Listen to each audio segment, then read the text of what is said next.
Aujourd'hui, on va prendre le premier livre avec comme thème le sanctuaire Senri. Para, je te dis bonsoir, je suis Atakuri et bienvenue dans l'NN. Dans cet épisode, on va se poser les questions suivantes. Qu'est-ce que c'est et où est-ce que c'est? Qui est lié à cet endroit? Et quelles sont les histoires du lieu?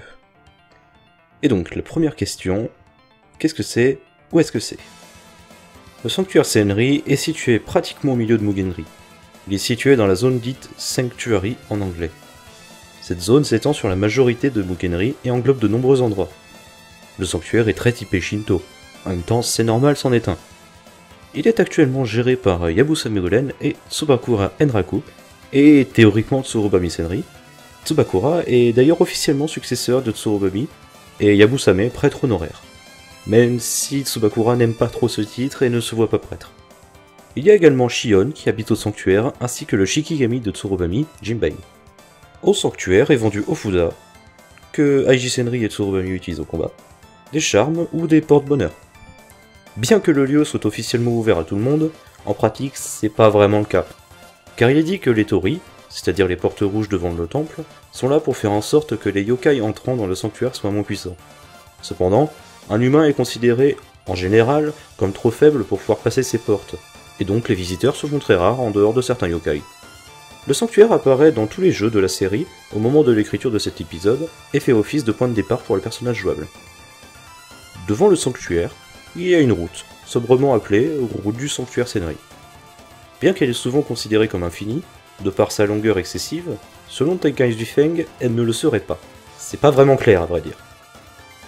Cette route fait souvent office de stage 1 dans les jeux, et depuis l'NN2, Ersen Miraculous Sword, le point de départ des personnages jouables.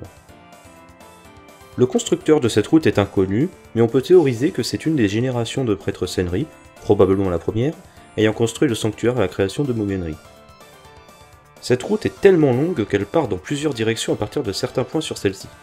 Ces directions sont décrites dans l'NN4 Brian Pagoda or Ace Castle comme Far, Remote, Distant, qui ont toutes différentes atmosphères. Les deux dernières parties sont apparues dans le stage extra du même jeu, dans une ambiance qui a été altérée par Suzumi Kozo, dont on reparlera bien plus tard dans la série car c'est l'une des personnes les plus importantes de l'NN. Maintenant, une question que vous êtes en droit de vous poser, qui est lié à cet endroit? Le sanctuaire Senri était géré par les différentes générations de prêtres et prêtresses Senri, jusqu'à arriver à avant l'NN 1, à Tsurubami Senri. Alors, comment décrire ce gros morceau en quelques phrases? On peut pas? Ah bah très bien. Accrochez-vous alors. Dictature au menu aujourd'hui. Déjà, son nom. Tsurubami est un nom qu'on donne de manière non commune au Japon. Le premier kanji signifie cigogne et le second manger ou boire. Senri, quant à lui, signifie littéralement clarifier. Maintenant, historique. Tsurubami a exercé une gestion de Mugenri dictatoriale pendant de nombreuses années. Avant de devenir prêtre du sanctuaire Senri, Tsurubami connaissait déjà Tenkaichi Feng et a débuté à ses côtés. Vivant à l'origine dans le monde extérieur, Tsurubami a pris le contrôle de Mugenri assez facilement et rapidement. Doté d'une puissance extraordinaire, personne n'a essayé de contredire son pouvoir. Du moins c'est ce qu'il racontait le plus souvent. Tsurubami n'était pas vraiment apprécié des habitants de Mugenri en général, et c'est justifié, car son pouvoir exercé sur Mugenri était presque entièrement arbitraire, et personne ne pouvait faire quelque chose à ce propos, à part laisser faire et prier que tout se passe bien. Durant les événements de l'NN1, Evanescence Existence, Tsurubami part en vacances dans le monde extérieur.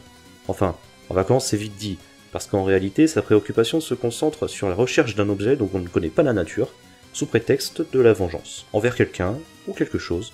Ici aussi, pas beaucoup d'informations. Seulement, Tsurubami n'ayant pas mis les pieds dans le monde extérieur depuis très longtemps, il est difficile de se faire à cette nouvelle société, surtout qu'utiliser ses pouvoirs est interdit dans ce monde. Au niveau de son importance et de ses capacités, Jinx nous dit les choses suivantes. C'est un personnage ultra important, c'est sans doute le personnage le plus puissant de Mugenri. Et quand on regarde de près, on peut constater que c'est plutôt vrai. Tsurubami, étant prêtre de Mugenri, c'est l'un des personnages les plus importants dans la balance du monde et essentiel pour que tout se passe bien. Et niveau pouvoir, on va voir maintenant pourquoi Jinx dit ça pour Tsurubami. Niveau capacité, on a manipuler les lettres. C'est quelque chose qu'on peut voir plusieurs fois utilisé dans l'Elen 1. Déjà, pour pouvoir se déguiser en Tsubakura un peu plus tôt dans le jeu, Puis d'autres fois, durant son combat dans le stage extra, on peut voir Tsurubami utiliser des bouts de papier collés à ses vêtements, écrire dessus et s'en servir comme d'arme. Tsurubami doit utiliser de l'encre pour pouvoir se servir de cette capacité correctement. Ensuite, monter le potentiel. Cette description de capacité est un peu vague. Concrètement, quand Tsurubami touche une autre personne, ou pense à le faire, le potentiel magique de cette personne est augmenté, mais Tsurubami peut également utiliser cette force. Alors on va pouvoir voir des spellcards inspirés d'autres personnages comme Ohaka ou Aoji. Et enfin, les capacités des prêtres Senri dont Tsurubami hérite. C'est-à-dire utiliser des Ofuda, c'est-à-dire des petits talismans, utiliser des Shikigami, c'est exactement ce qu'est Jinbei, et plus vaguement des capacités faites pour exterminer certains yokai. En tant que prêtre Senri, Tsurubami a besoin de gérer la grande barrière de Mugenri. Ainsi, ses capacités l'aident à faire cela. Et une dérive de celle-ci est qu'elle peut voyager à travers cette barrière. Cependant, c'est très difficile à faire, et donc c'est pour cela que Yabusame, Tsubakura et les autres ne peuvent pas être amenés dans leur monde d'origine. Bon, maintenant on en a fini avec Tsurubami. Un gros bordel, n'est-ce pas? Et encore, j'ai omis volontairement certaines choses que je préciserai au fur et à mesure dans la série quand j'en aurai besoin. Maintenant qu'on a Tsurubami, intéressons-nous à Jinbei, le Shikigami de Tsurubami. Peu de choses sont connues sur Jinbei, mais dans les grandes lignes, Jinbei a servi toutes les générations de prêtres Senri et de prêtresses à travers toute leur histoire jusqu'à aujourd'hui. Après le départ de Tsurubami de Mugenri, Jinbei commença à donner des tâches à Yabusame et Tsubakura, leur disant d'aller résoudre des incidents, etc. Jinbei n'est d'ailleurs pas son véritable nom, celui-ci est à l'heure actuelle inconnu. Vachement plus court que Tsurubami comme description quand même. Et bah c'est pas fini, parce que maintenant on va parler de Yabusame et Tsubakura. Yabusame, ça veut dire bosquet et pluie, des deux kanji respectifs qui composent son nom. Et les kanji de Holen, sobrement phénix, lien ou groupe. Yabusame est souvent appelé protecteur de Mugenri, et a raison, car c'est son travail actuel, avec Tsubakura il protège Mugenri et les habitants.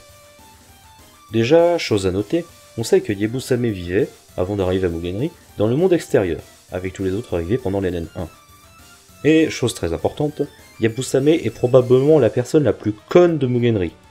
Décrit comme plat, idiot, sans intérêt, ce personnage est considéré comme étant une véritable blague niveau personnalité. Ses goûts en nourriture sont assez délicats, en même temps j'ai jamais vu quelqu'un manger du sel avant. Yabusame ne comprend pas ce qui se passe, mais fait le boulot correctement tout de même. Cependant, il lui arrive d'avoir des éclairs de lucidité et de logique, montrant de grandes connaissances et un esprit critique important à certains moments. C'est un peu tout ce qu'on sait de vraiment important, à part que c'est un des rares personnages dont on connaît la date d'anniversaire, c'est-à-dire le 26 novembre. Son âge, par contre, mystère total. Niveau capacité, Yabusame est assez bien servi. Voyager entre les dimensions, c'est exactement ce qu'on pourrait penser d'un personnage voyageant entre les dimensions. À un niveau un peu plus élevé, mine de rien. Car on voit dans ses attaques que Yabusame est capable d'utiliser cette capacité avec des Danmaku. Malheureusement, sa stupidité ne lui permet pas de penser à des manières plus intéressantes de l'utiliser correctement. Et cette capacité s'élève même au-delà du 4ème mur, car dans le tutoriel de l'NN4, on voit Yabusame parler directement aux joueurs en expliquant les contrôles et ce qui se passe. Et plus généralement, Yabusame est capable de manipuler les dimensions. Cette capacité est utilisée pour attaquer ou plus généralement stocker des choses.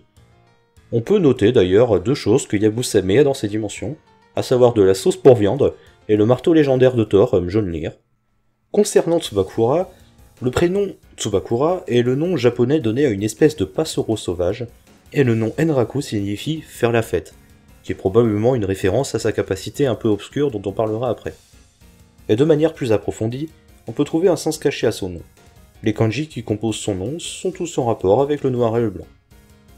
Tsubakura a concrètement le même rôle que Yabusame, c'est-à-dire protéger Mugenri, mais c'est quelqu'un de bien plus intelligent et investi. En même temps, pour être chercheur, scientifique et fabriquer différentes armes et spellcards, il faut de l'intelligence. Le problème, c'est que trop d'intelligence tue l'intelligence, car Tsubakura a essayé de faire une arme nucléaire chez lui, le problème c'est que sa mère en est morte. Ça c'est con. Et maintenant que Tsubakura est à Mugenri, les yokai n'ont qu'à bien se cacher, car ils sont la cible de nombreuses prises d'ADN, de gènes et toutes ces choses. Ça aide Tsubakura à faire ses recherches. Niveau capacité, on en a 4 bien différentes.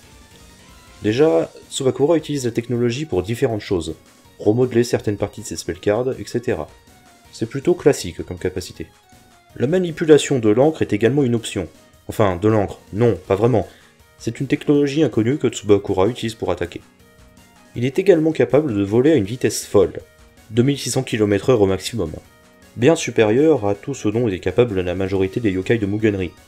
Et pour finir, la capacité la plus étrange de Tsubakura, sa capacité de trouver assez rapidement des choses considérées comme intéressantes. Sur le wiki anglais, c'est défini comme apprécier ce qui est appréciable. Bon, niveau personnage, on va s'arrêter là, sinon la vidéo va durer beaucoup trop longtemps pour être efficace. À la place, on va se poser la question de c'est quoi l'histoire du vieux. Bien en fait, étant donné que l'histoire du sanctuaire est liée étroitement avec l'histoire de tout ce qu'il y a d'autre dans les naines, je ne vais pas en parler dans cette vidéo. À la place, je vais faire petit à petit l'histoire du lieu, en prenant compte de celle des autres lieux dont je vais parler plus tard. C'est beaucoup trop vaste autrement. Aujourd'hui, on a appris ce qu'est le sanctuaire Senri, son importance à Mugenri, qui y habite, y habitait, et bien d'autres choses. La prochaine fois au programme, une vidéo qui sera beaucoup plus courte, le village humain.